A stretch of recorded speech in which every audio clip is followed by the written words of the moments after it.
Why comparing Duterte's ICC extradition to Marcos Sr.'s exile makes no sense.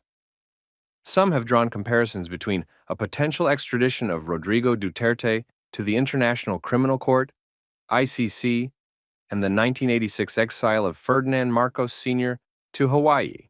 However, this assumption is deeply flawed and fails to acknowledge the vastly different contexts surrounding each case. 1. Marcos Sr.'s exile.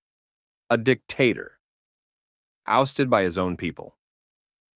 In 1986, Marcos Sr. was forced to flee the Philippines after the People Power Revolution, a historic uprising where millions of Filipinos demanded an end to his corrupt and authoritarian rule.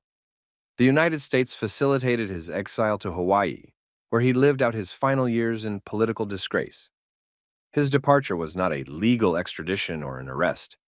It was the collapse of a dictatorship, expelled by the very people it once controlled. 2. Duterte and the ICC facing crimes against humanity. Charges Duterte, on the other hand, is being investigated by the ICC for crimes against humanity linked to his brutal war on drugs, which resulted in thousands of extrajudicial killings. If Duterte were to be extradited to The Hague, it would be through a legal process, not an act of political upheaval. Unlike Marcos, who fled to avoid potential prosecution, Duterte's case would be part of an international judicial proceeding, holding him accountable under global human rights laws. 3. Voluntary exile versus legal obligation. Marcos never stood trial for his crimes. He was granted refuge in Hawaii and avoided any international legal process.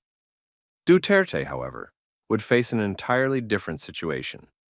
If he were to be transferred to the ICC, it wouldn't be a political exile, but a court-mandated process, a legal obligation that the Philippines could be pressured to uphold. 4. False victimhood and political spin. Trying to equate Duterte's possible ICC extradition to Marcos Sr.'s exile is a deliberate distortion of history.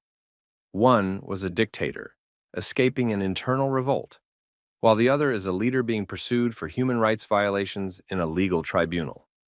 This flawed comparison serves only to frame Duterte as a persecuted victim, rather than a leader facing the consequences of state-sponsored violence.